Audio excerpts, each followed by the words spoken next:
From New York, this is Democracy Now! The Supreme Court's decision to temporarily allow President Trump's executive order severely restricting mail-in voting to proceed could lead to chaos in the midterm elections. And if this executive order is ultimately upheld on the merits, it could lead to the disenfranchisement of potentially millions of voters come November. With the midterm elections less than 10 weeks away, the Supreme Court has handed President Trump a temporary victory in his attack on mail-in voting. We'll speak to Ari Berman of Mother Jones. Plus, we'll be joined by former Labour Secretary Robert Reich on his recent online fight with Treasury Secretary Scott Bessent and how extreme economic inequality is reshaping the country. There's so much conspicuous consumption at the top. Wealth has moved, has been siphoned off, and it's because the economy is rigged. But first, we'll speak to Karen Attiah. Last year, the Washington Post fired her over posts she made following the death of conservative activist Charlie Kirk. Now, a private arbitrator has ordered the Washington Post to rehire her. All that and more coming up.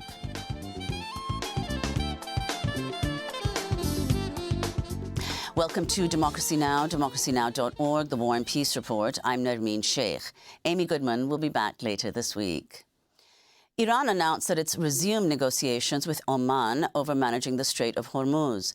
That's despite mounting economic pressure from President Trump. It comes as the U.S. says it has completed the clearing of mines from the Strait of Hormuz. An oil tanker was struck by an unidentified projectile off the coast of Oman on Tuesday. Meanwhile, the U.S. Secret Service said that it was tracking a recent video broadcast by Iranian state television to assassinate Trump's youngest son, Barron. The potential plot alleges that a $10 million bounty had been offered for his killing. In Gaza, Palestinians in Khan Yunis held a vigil at Nasser Hospital for journalists killed by an Israeli strike a year ago. On August 25, 2025, Israel struck Nasser Hospital, killing at least 20 people, including 5 journalists, who worked for Reuters, the Associated Press, Al Jazeera, and other news outlets.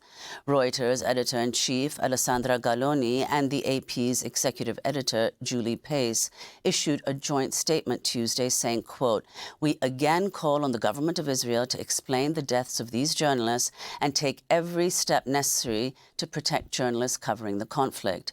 We'll continue to seek answers, demand accountability, and call for access to Gaza to provide support to our colleagues who've been covering the war for almost 3 years now." These were the 5 journalists killed by Israel a year ago. Reuters journalist Hussam al-Masri, who was killed while operating a live video feed at the hospital, Mariam Abu Dakha, who freelanced for the Associated Press and other outlets, Mohammed Salama, who worked for Al Jazeera, Muaz Abu Taha, a freelance journalist who worked with several news organizations, and Ahmad Abu Aziz. This is the brother of Reuters journalist Hussam al-Masri. They were not numbers, but they were lives moving among us. Each one of them had a dream, a hope, a home, children, and a wife.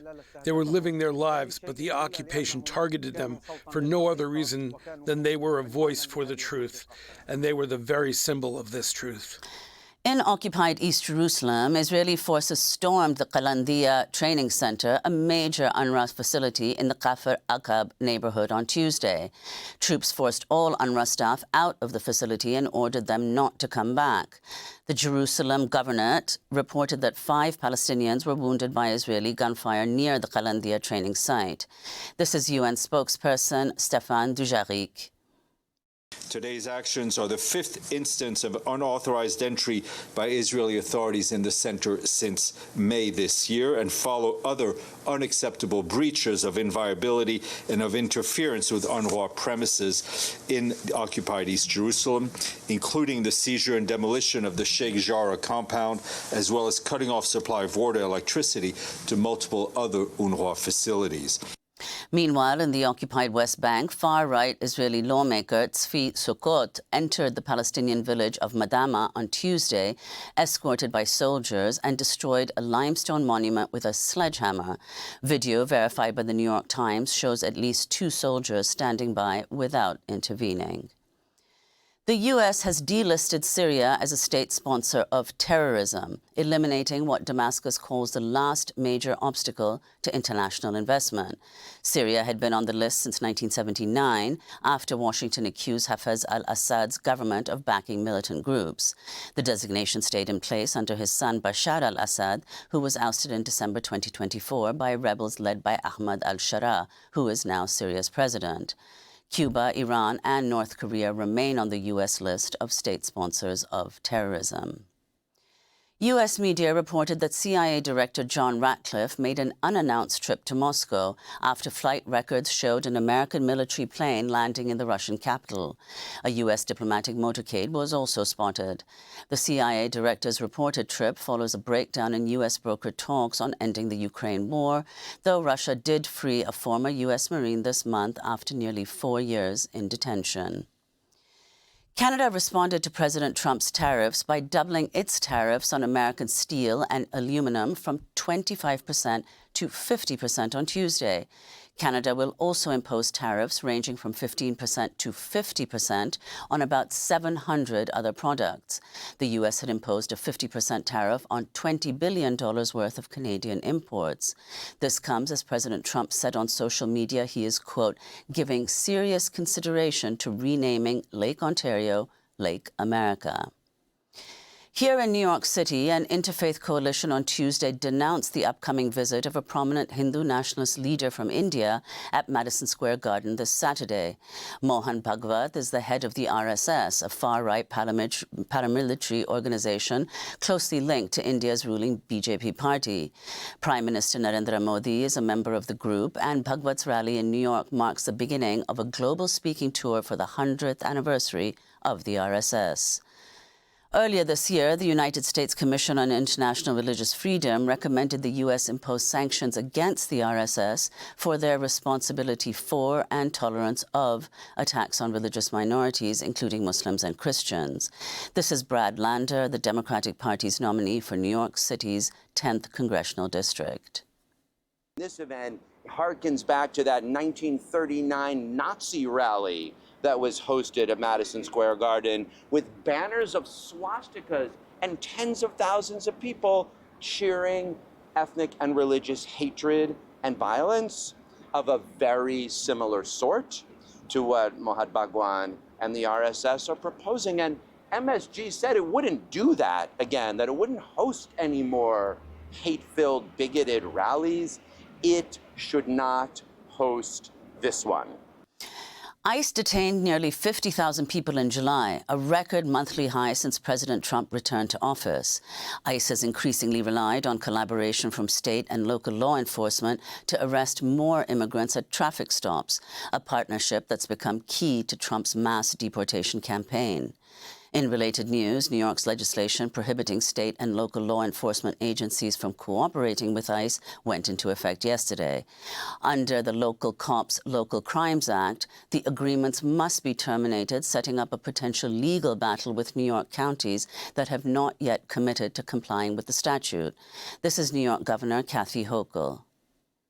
ICE's dangerous and aggressive tactics to pursue civil immigration. Again, I'm very clear here. For civil immigration enforcement. This only continues to evoke fear on our streets. And our local cops will not be part of it. Because we hold our police to a higher standard. They hold themselves to a higher standard. 6 immigrants who were deported from the U.S. to Liberia last week reportedly resisted getting off the plane and were instead flown to Equatorial Guinea.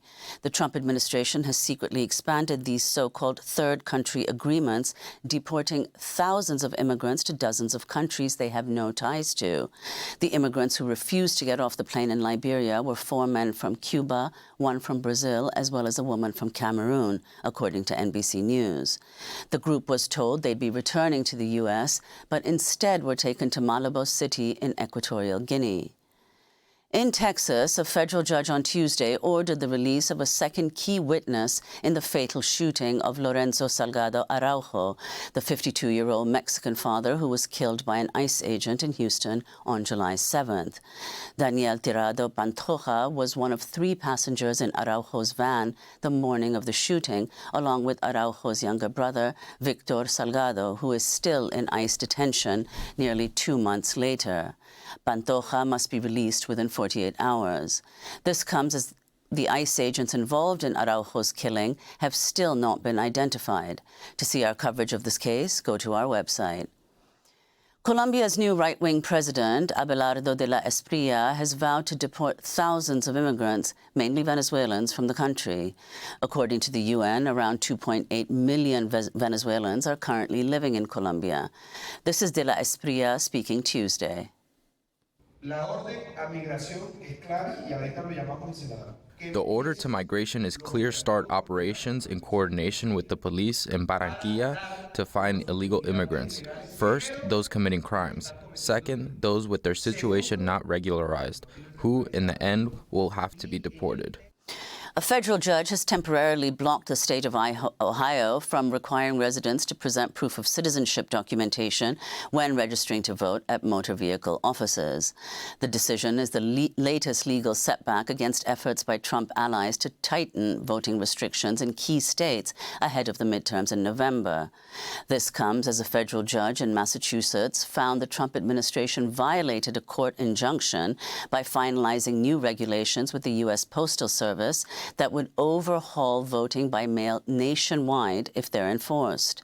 Tuesday's ruling prevents the measures from taking effect for now and comes in response to a motion by the League of Women Voters of Massachusetts. This follows a separate ruling by the Supreme Court on Monday, allowing President Trump to implement his executive order restricting mail-in ballots. House Democratic leader Hakeem Jeffries of New York lashed out at critics of his meeting with Trump envoy and son-in-law Jared Kushner, writing on X, quote, "No one from the Trump cartel is getting a pass." The New York Times reports the meeting was arranged by a mutual friend of Jeffries and Kushner and aimed at finding areas of, quote, common ground if Democrats regain control of one or both chambers of Congress in November's midterm elections. News of the meeting prompted fresh calls for Hakeem Jeffries to step down from his leadership role as the top House Democrat. Tommy Vitor, a former aide to President Barack Obama, wrote, quote, "Jared Kushner has no actual government job. He just uses his family connections to get money from Gulf autocrats and fund corrupt deals. The only way Representative Jeffries should work with him is with demands for documents and subpoenas," end quote. In North Carolina, Darlene Graham, the sister of the late Republican Lindsey Graham, won the state's Republican Senate primary runoff Tuesday. President Trump had thrown his support behind her candidacy. Graham won the 52% of the vote. Her challenger, Congressmember Ralph Norman, secured 48%. Darlene Graham has never held public office. A federal judge on Tuesday rejected Ghislaine Maxwell's bid to overturn her sex trafficking conviction and 20-year prison sentence, calling her claims, quote, demonstrably meritless. Maxwell was the former girlfriend and accomplice to the late convicted sex offender Jeffrey Epstein. The judge said that Maxwell, acting as the woman in charge of Epstein's various residences, enforced an atmosphere in which employees knew not to speak. He said the tactics she and Epstein relied on were the same ones child predators typically use, and that Maxwell took part in the abuse herself. In Pennsylvania, 2 unvaccinated people have died from measles. They're the first measles deaths in the U.S. this year. More measles cases have been reported in 2026 than in any year since the virus was declared eliminated in 2000. This is Pennsylvania's Governor Josh Shapiro. So far this year, there have been 393 confirmed cases of measles in Pennsylvania. That is the highest number of measles cases since 1992. Nearly 20% of those cases have resulted in someone being hospitalized. CNN is reporting that members of a specialized team that responds to natural disasters and other emergencies in national parks have been sent to Washington, D.C. to work on President Trump's pet project, ranging from the Lincoln Memorial Reflecting Pool to fountain renovations and removing debris at the East Potomac Golf Course. The officials are also compiling highly detailed status reports for Interior Secretary Doug Burgum. A longtime Park Service employee who spoke anonymously to CNN said, quote, "Political folks have wanted to know even the tiniest details, and it's always about schedule. Will it be on time?" The focus on Trump's beautification projects comes as the western U.S. confronts the most wildfires in a decade and a water crisis that has gripped several states. And legendary singer, songwriter, and country superstar Dolly Parton died Tuesday in Nashville, Tennessee, surrounded by loved ones. She was 80 and had reportedly been battling cancer. News of Dolly Parton's death sparked tributes around the world, honoring a musical legacy that spanned decades. Dolly Parton won multiple Grammys and numerous other awards. Dolly Parton also starred in the 1980 film 9 to 5 with Lily Tomlin and Jane Fonda. During a reunion with her co-stars in 2006, Dolly Parton did an impromptu version of her hit song from the film. Working 9 to 5, away, living, getting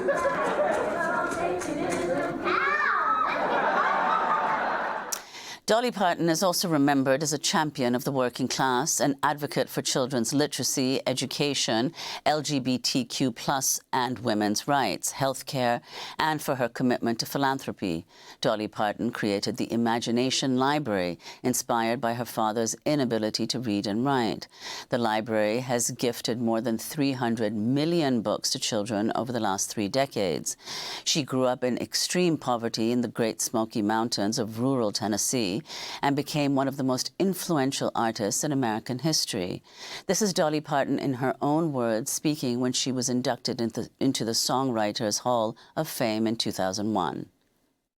I do know that I'm so honored and so proud to be here, and I've been writing songs all of my life, and this beats the heck out of standing up on the hill above the barn, singing to the cows and the chickens and the pigs, practicing all the new songs. And a correction, Darlene Graham won the Republican Senate primary in South Carolina, not North Carolina. And those are some of the headlines. Coming up, we'll speak to Karen Attiah. Last year, the Washington Post fired her over posts she made following the death of conservative activist Charlie Kirk. Now, a private arbitrator has ordered the Washington Post to rehire her. Back in a minute.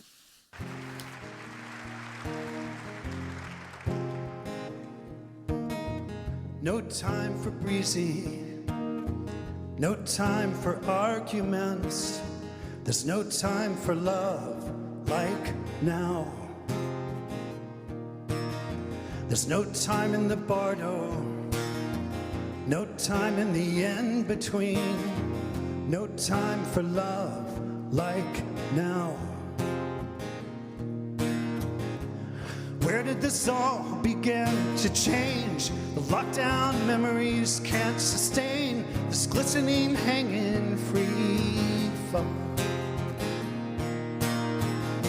I turned away from the glorious light. I turned my head and cried. Whatever waiting means. No time for love like now. Michael Stipe and Aaron Dessner performing on Democracy Now!'s 30th anniversary event at the Riverside Church earlier this year. This is Democracy Now!, democracynow.org, The War and Peace Report. I'm Nermeen Sheikh. A private arbitrator has ordered the Washington Post to rehire opinion columnist Karen Attiah with back pay. Attiah was fired last fall over comments she made following the fatal shooting of conservative activist Charlie Kirk. Attiah is an award-winning journalist who served as the founding editor of the Post Global Opinion section. In 2019, she was named Journalist of the Year by the National Association of Black Journalists. She was recognized for her writings about Saudi dissident journalist Jamal Khashoggi, who was assassinated by a team of Saudi agents inside the Saudi consulate in Istanbul, Turkey in 2018. Attiah had recruited Khashoggi to be a columnist for the Post. But Attiah's career at the Washington Post came to an abrupt end last year. Shortly after Charlie Kirk was fatally shot, Attiah wrote online, quote, "For everyone saying political violence has no place in this country, remember 2 Democratic legislators were shot in Minnesota just this year, and America shrugged and moved on." In a follow-up post, she wrote, quote, "Part of what keeps America so violent is the insistence that people perform care, empty goodness, and absolution for white men who espouse hatred and violence," she wrote. During her arbitration hearing, Attiah said, quote, "My commentary in general was about how America responds to acts of political violence, and quite often that response is different depending on the identity of the perpetrators of that violence." Karen Attiah joins us now from Washington, D.C. Karen, welcome back to Democracy Now! If you could respond to the Washington Post decision to rehire you following this lengthy arbitration process. Yes, it's good to be back. Thank you for having me on. What can I say? I feel extremely vindicated. I feel quite tired, quite joyful. I'm sitting here and I'm wearing red in honor of the Washington Post Guild. I'm a proud union member, and my ability to even challenge my firing, to file a grievance, and then to go to arbitration was all thanks to the fact that the Washington Post Guild and the Washington Baltimore News Guild had in their contract for binding arbitration. So as much as this is a victory for me, this is a victory for guilds, for unions, and as well as, you know, I'm feeling very much like this is beyond just a job, beyond just me, beyond just the Washington Post. This is a victory for journalism, for anyone who wants to stand up for just speaking the truth. I was just doing my job. So I really do see this as a symbol that it's worth it to stand up and fight for freedom of expression, for journalistic freedom. And when you fight, sometimes you win, and sometimes you win big, like in my case. So, Karen, could you tell us, have people from the Post been in touch with you since this was announced, and in particular, the Post's former opinions editor, Adam O'Neill? I have heard nothing from Adam O'Neill. The only time I've heard from him was once last year in a meeting, and then secondly during the arbitration where he testified against me. My lawyers and reps at the moment are going back and forth with the Post, as I understand. But for me, I have still not heard anything yet from the Washington Post. And explain, Karen, why exactly, what the justification was that was given for the Washington Post decision to sack you from your post. They cited, among other things, security threats, but not security threats against you. Right. So 2 things. I mean, the Washington Post argued that my posts disparaged white men and were in violation of their social media policy. Of course, anyone reading with any reasonable amount of reading and grammar comprehension could see that I was talking about white men who choose to engage in hatred and violence. So there was that. And then the Post tried to make the argument that because the Charlie Kirk killing was such an overly emotional time that they had no choice but to distance themselves from me. And I think this is actually a really, really important point of the arbitrator's decision. She reminded the Post of their own policies to protect their journalists, especially in times of heightened social media abuse and attacks. I can say from my experience, frankly, the posts that I made did not engender that much backlash. I was not aware of any threats. And instead of the Washington Post calling me, telling me about the posts, they didn't even tell me to take them down. Instead, they threw me to the wolves and basically blamed me for any supposed threat. The Washington Post basically manufactured a crisis of their own making in terms of the post, and used that as a reason to get rid of me. And could you place this, Karen, in the context of broader attacks on the media under the Trump administration, and also about what's going on internally and has been going on at the Washington Post? So my firing at the time, of course, people familiar with the Washington Post trajectory, particularly over the last couple of years, this came after Jeff Bezos said that the opinion section was only going to cover personal liberties and free markets and nothing else. So there was already a chilling effect and a sense of censorship. There were buyouts that were offered to the entire opinion section, of which I refused. I decided I wanted to stay. And part of the reason why I wanted to stay was because I was the last full-time staff Black opinion columnist in the section. And for a city that has historically been majority Black, I guess I just felt a sense that I needed to stay and do as much of the work as I could.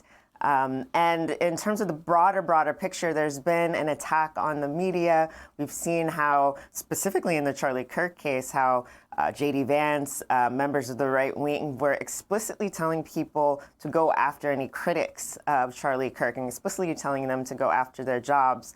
Of course, we saw what happened to Jimmy Kimmel. All of this is coming in an environment where more and more media are facing pressure to kowtow to Trump, to kowtow to MAGA. And so for me, again, I think this is why my reinstatement and this win means so much for so many people, because they see this as a proxy for standing up to this wave of censorship and oppression and targeting, particularly of Black voices, and removing Black voices deemed as DEI from the public sphere. And could you talk about, in your recent Substack piece, you mentioned Mark Thiessen, the Post columnist who encouraged Charlie Kirk critics to be doxxed and said on social media, using an expletive, F the media and liberal Democrats, but he still has his job at the Post. Right. Well, it all goes back to how, ironically, the Post's treatment of me versus my white male colleagues just goes to the point of how men who encourage harm, or at least support it or appear to platform it, are coddled, are given a pat on the back and allowed to keep going. Whereas myself, a woman journalist, a Black woman journalist, I get the harshest of punishments, and not just the harshest of punishments, but I myself am labeled a threat. So for the Post saying that my post went against journalistic integrity, perhaps they were more afraid that I actually clocked the behavior of America and the Washington Post when it comes to white men who choose to engage in violence. I was just calling a thing, and the Washington Post, once again, in their treatment of me versus my white male colleagues, proved me right. And before we conclude, Karen, so what is your plan now? Do you plan to return to the Post? And many people are curious, what will happen with your Substack? So the way I feel, I mean, right now I'm just savoring this victory as much as I can.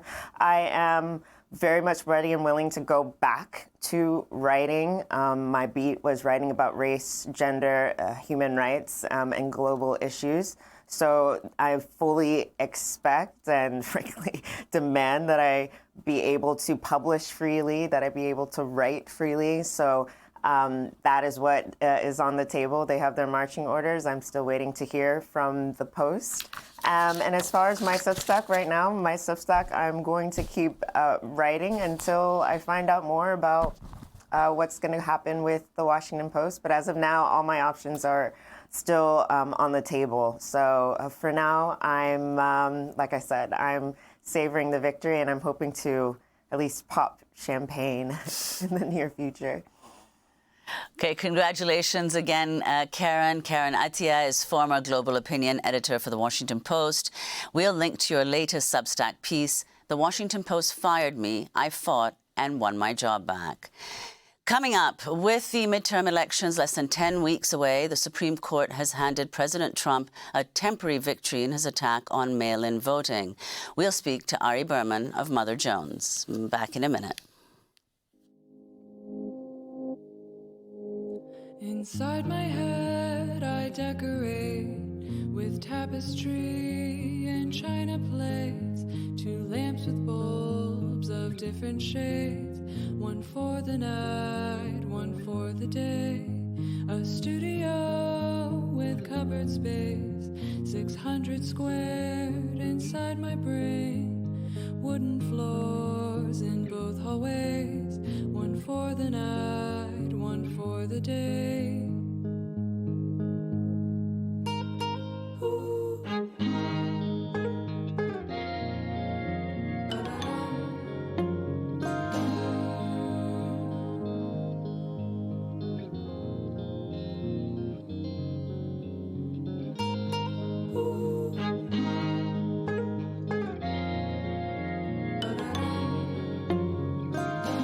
Inside My Head by Suva II. This is Democracy Now!, democracynow.org, The War and Peace Report. I'm Nermeen Sheikh. With the midterm elections less than 10 weeks away, the Supreme Court has lifted a lower court injunction on President Trump's executive order seeking to limit mail-in voting ahead of the midterms. Trump's order directed the Department of Homeland Security to create state-by-state lists of eligible voters who are citizens. The U.S. Postal Service would then use the list provided by states to assess if voters should be allowed to vote by mail. On Monday, justices ruled 6-3 that California and 22 other states lacked standing to sue over the issue. The ruling, however, did not address whether Trump had authority to impose the rules. The court's 3 liberal justices dissented. Justice Ketanji Brown Jackson warned that the majority opinion needlessly injects chaos and uncertainty into the upcoming midterm elections. In related news, on Tuesday, a federal judge in Massachusetts found the Trump administration violated a court injunction by finalizing new regulations with the U.S. Postal Service that would overhaul voting by mail nationwide if they're enforced. While Trump has repeatedly attacked mail-in voting, he continues to vote by mail himself. Voting records in Florida show the president voted by mail in the recent Republican primary. He requested a ballot in late July. The ballot was returned on August 13th. Well, we're joined now by Ari Berman, national voting rights correspondent for Mother Jones. His new piece is titled, "SCOTUS Hands Trump a Temporary Win in His Crusade to Restrict Mail Voting." Berman is author of the book Minority Rule, The Right-Wing Attack on the Will of the People, and The Fight to Resist It. Welcome back to the program, Ari. If you could just respond to this news, the latest news. Hi, Nermeen. Thank you for having me back on the show. So what the Supreme Court did is it temporarily allowed Trump's executive order severely restricting mail voting to go into effect. It said it was too early for states to challenge this, and this leads to a lot of uncertainty going into the midterms because the Trump executive order would radically restrict vote by mail. It would instruct the Department of Homeland Security to create lists of voters it deems citizens. These lists are likely to be highly inaccurate based on the fact that the Department of Homeland Security has already made these egregious claims of voter fraud that have turned out not to be true. And then it says that the Postal Service can only deliver mail ballots based on these DHS lists. And moreover, it will only deliver mail ballots in states that hand over their voter rolls, which includes sensitive personal information, to the federal government. This is essentially a form of extortion. The Department of Justice is 0-23 in federal court trying to force states to hand over their voter rolls, but the Postal Service is saying that we're not going to deliver your mail ballot unless you hand over this information to the Trump administration. So it basically radically changes how mail voting would work in the U.S. It radically changes the job of the Postal Service from delivering the mail to essentially determining who gets a mail ballot. And if it ultimately goes into effect, it could disenfranchise millions of voters in November. And could you explain, Ari, what is Trump's kind of personal animus against mail-in voting? He apparently thinks that he lost the 2020 election to Biden because of mail-in votes. Yes, he blames mail-in voting for his defeat in 2020, even though he clearly lost for other reasons, namely his handling of the pandemic. Although Trump himself has voted by mail repeatedly. He voted by mail in Florida's primary in August. He voted by mail earlier in a state legislative election. So it seems like Trump's attitude towards mail voting is mail voting for me, but not for thee. And the fact is, 1 in 3 Americans voted by mail in the 2024 election. It is an increasingly popular way of voting for a number of different reasons. There are states that conduct their elections entirely by mail, and this would radically change how mail voting works. Instead of mail ballots being sent to all voters in states that have those kind of laws or being accessible to all voters, it would radically restrict mail voting. And the Trump administration would basically decide who does and does not get a mail ballot. And that appears to be plainly unconstitutional because states with oversight from Congress run their elections. The executive branch has basically no say in how mail voting works. So this is a massive power grab by the Trump administration to try to restrict mail voting, and it's been blessed, at least temporarily, by the Republican majority on the Supreme Court. So what exactly does it mean? Because right now, the Supreme Court ruling does not have any bearing on voters who will vote in the midterm elections. Is that correct?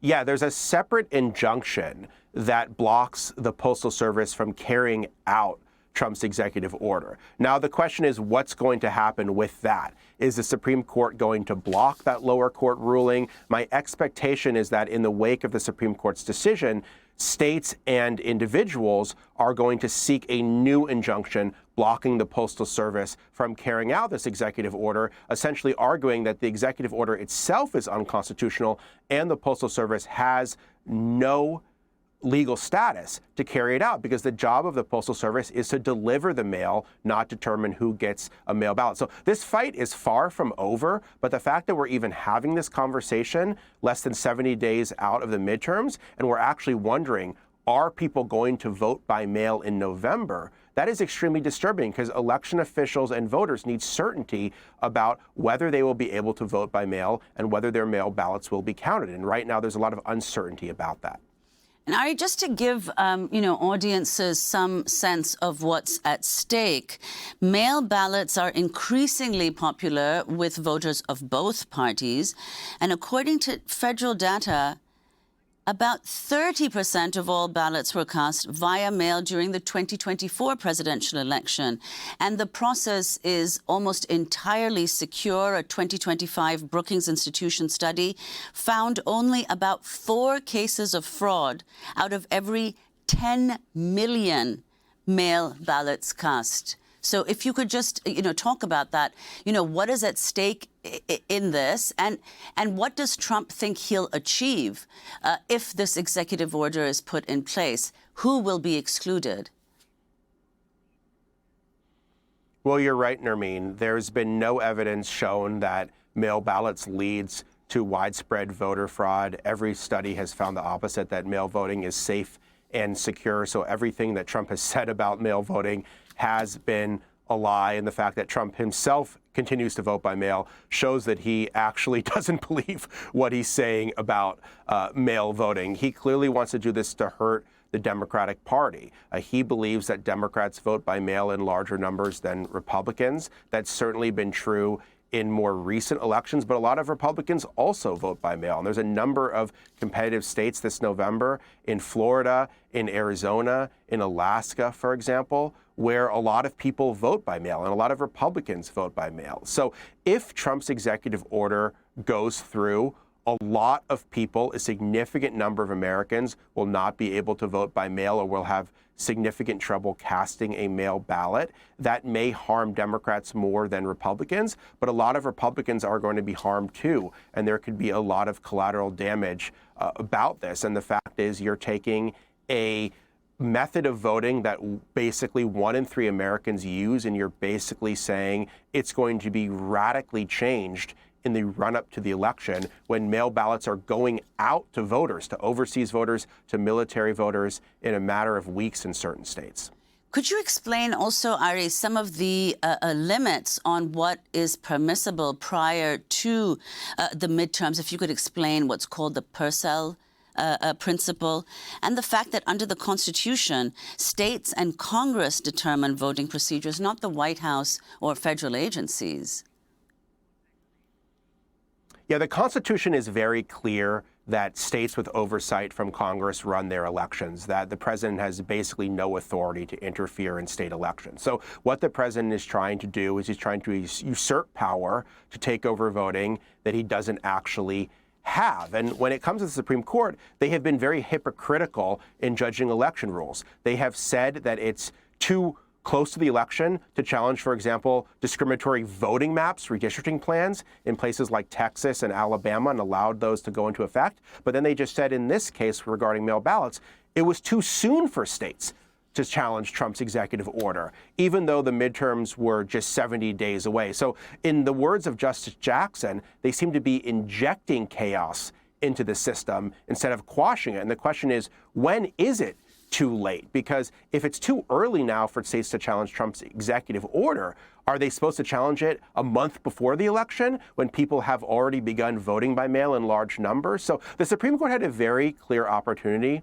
to make sure the midterms would run smoothly and that people would know that their votes would be counted. And they did just the opposite. They emboldened, at least temporarily, a massive power grab by Trump that could disenfranchise tens of millions of people if it ultimately goes into effect. Well, earlier this month, the Center for American Progress issued a report on how the Trump administration is interfering in the 2026 midterm elections. The authors of the report write, quote, "Perhaps no threat to the upcoming election would be more alarming than the possibility that Trump will declare a national emergency to postpone, cancel, or seize control of the midterm." In February, the Washington Post reported pro-Trump activists have distributed a 17-page draft executive order to declare a national emergency. Ari Berman, your response. Well, Trump has talked about this. He said stranger things have happened in a recent interview. This would be a dramatic escalation of the Trump administration's attempts to interfere in the midterms. What the administration would do was essentially lie that there was foreign interference in elections. That was basically the purpose of his primetime speech last month. And then they would say there's some kind of invented, manufactured national emergency that would give us the power to ban mail ballots or to seize voting machines. I think that would clearly be unconstitutional, but it would scare a lot of people, and it would lead to chaos in the midterms. It could lead to ultimately a constitutional crisis, and I think people are concerned whether the Supreme Court, given what they've done already, would actually block it, because the Supreme Court seems to be sending a signal that no matter how unconstitutional Trump's actions are, we are not going to block him from interfering in the midterms. And that has led to a lot of concerns about how the midterms will go and what steps the administration will take to concretely interfere in the midterms. And I think that risk has increased based on what the Supreme Court did on Monday.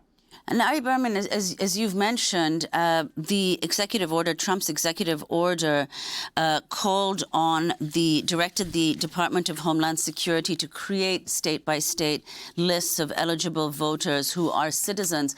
I mean, if you could elaborate on the implications of that and also explain, has the DHS played a role in elections before in recent American history? No.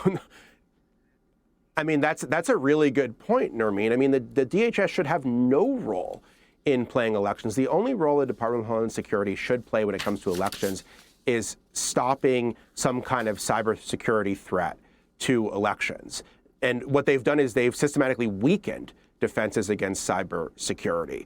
So they are trying to take power when it comes to elections that the agency should not have. They are trying to inject law enforcement into the election in a way that they should not be doing. And they're essentially trying to override state voter rolls. People vote based on their registration in a state. The Department of Homeland Security is trying to create these new lists of voters in each state that it claims are citizens. The problem is that that's not the job of DHS. They don't have this information. It's not their constitutional role. They've also made these ludicrous claims of voter fraud. For example, they claim that 15,000 people, non-citizens, were registered to vote in Nevada. When a closer look was taken at that data, it turned out 185 non-citizens were registered. So they had dramatically overstated the number of non-citizen voting. And that's the fear here, is that if voting proceeds based on these DHS lists, it's going to be inaccurate, it's going to be unconstitutional, and a lot of legitimate American voters are going to be wrongly labeled as non-citizens and unable to vote, either based on shoddy data or an intentional attempt by the Trump administration to prevent people from voting. And Ari, could you explain, I mean, kind of state by state, in what areas, where are the places from which the most people use mail-in voting? Like what parts of the country, what states, and what areas within states?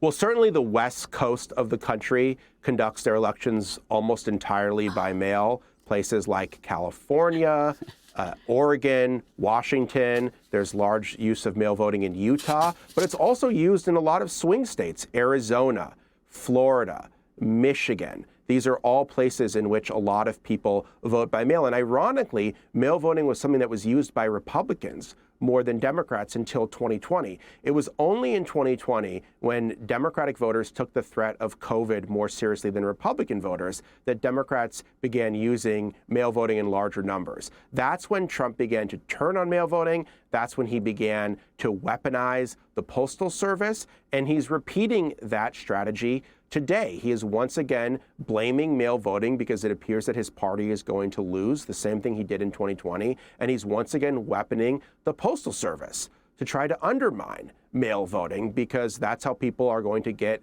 their mail ballots. So we've seen this playbook before. He tried it in 2020. It ultimately didn't work. And the hope is that it ultimately won't work in 2026 as well. Thanks so much, Ari Berman. We're going to leave it there. Ari Berman, national voting rights correspondent for Mother Jones. We'll link to your new piece, SCOTUS Hands Trump a Temporary Win in His Crusade to Restrict Mail Voting. Berman is also the author of the book, Minority Rule, The Right-Wing Attack on the Will of the People and the Fight to Resist It. This is Democracy Now!, democracynow.org, The War and Peace Report. I'm Nermeen Sheikh. Earlier this week, Treasury Secretary Scott Bessent declared a new economic war against Iran in what the White House described as economic D-Day. While Bessent's focus this week has been on Iran and the bond market, earlier this month he publicly attacked our next guest, former Labour Secretary Robert Reich. The spat was over the rising price of Big Macs at McDonald's and the state of the economy. It all began when Robert Reich posted this video online. The Big Mac has a big problem. According to the CEO of McDonald's, fast food chain saw a double-digit dip in visits from lower and middle-income customers in the first quarter of 2025. The reason? Customers can't afford it. While the stock market is riding high and the Trump administration is slashing taxes for corporations and the rich, nothing is trickling down to everyday Americans. What we see is it's really kind of a two-tier economy. If you're upper income, earning over $100,000, things are good. What we see with middle and lower income consumers is actually a different story. That last voice was the CEO of McDonald's, Chris Kempinski. Well, Treasury Secretary Scott Bessent took issue with Robert Reich's video and posted a message online that read in part, quote, "McDonald's problem is called Burger King, Professor." Bessent went on to suggest the University of California, Berkeley should fire Reich. Bessent's comment came shortly after he appeared on CNBC and said the economy is shifting. So we are starting to see, I got sick of hearing about this K-shaped economy. I can say here definitively the K-shaped economy is over. Robert Reich joins us now. He's Professor Emeritus of Public Policy at Berkeley University. He served as Labor Secretary in the Clinton administration from 1993 to 1997. His latest book is just out in paperback titled Coming Up Short, a memoir of my America. His recent article for The Guardian is headlined, "We're Finally Witnessing the Decline of Corporate Democrats." Professor Reich, welcome back to Democracy Now! There are a number of things we want to talk about with you, but let's discuss first this altercation with Treasury Secretary Scott Bessent. Well, he has it's not really an altercation. I'm a retired professor. I was Secretary of Labor 30 years ago. He is the Secretary of the Treasury. He has the power. And if he's not willing to acknowledge that we have a K-shaped economy, which is a simple way of saying the rich are getting richer, the poor are getting poorer, wealth is going to the top, almost no wealth is going downward. If he doesn't say that and see that and understand that, well, frankly, that worries me.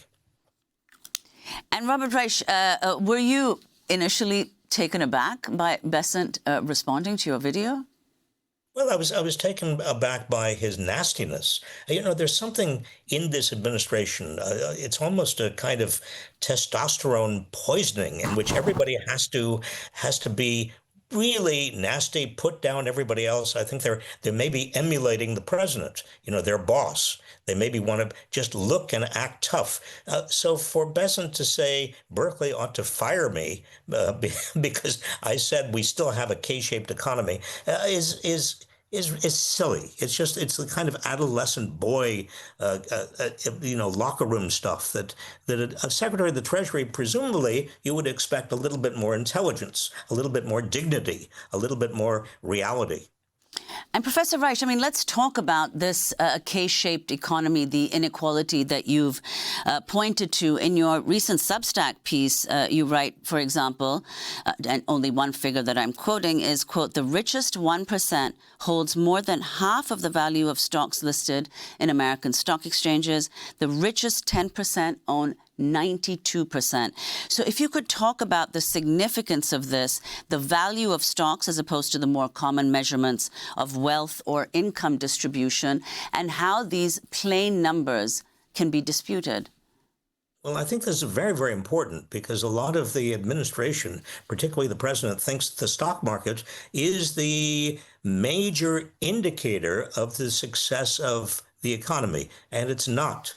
For years, we've known that there is a big gap between the Wall Street and Main Street. And that gap is getting larger and larger and larger. Because, you've got the richest 1% of Americans owning almost half all of the shares of stock available in the United States. And you've got the richest 10% owning 92% of all the shares of stock. So if the stock market goes up, well, that's nice, I guess, for the people who own shares of stock, but it doesn't do anything for most Americans. And even if you throw in the 401ks and their pensions and everything else that may be connected to the stock market, it's only a very tiny portion of the stock market for most Americans. Most Americans rely on their wages. They don't rely on capital gains. Most Americans are finding that their wages are stagnant. In fact, the most recent data we have show that inflation, that is, price increases, are rising faster than wages, which means that most Americans are getting poorer. When prices are going up faster than your paychecks, obviously, by just mathematically, you're getting poorer. And this is something that this administration, Scott Bessent and others, just don't either want to admit or don't want to see. This is really a huge deal because I think the way you look at the economy indicates a lot about what you find in an economy. And if you're only looking at the stock market and if you're only looking at the indicators that have nothing to do with average working people, you're going to miss out on the big question, which is how are average working people doing? And the answer to that big question is they're doing lousy. And so could you elaborate on what the cost of living crisis, you've written about this extensively, of course, the cost of living crisis here in the U.S., and you've pointed out some of the causes more proximate, the Trump's tariffs, as well as the ongoing war in Iran. Well, the tariffs are obviously pushing up the costs of huge numbers of things. I mean, if we want a lot of new housing in the United States, for example, if you put a tariff on Canadian wood and Canadian wood products and lumber, you can see that the cost of housing is going to be up even higher.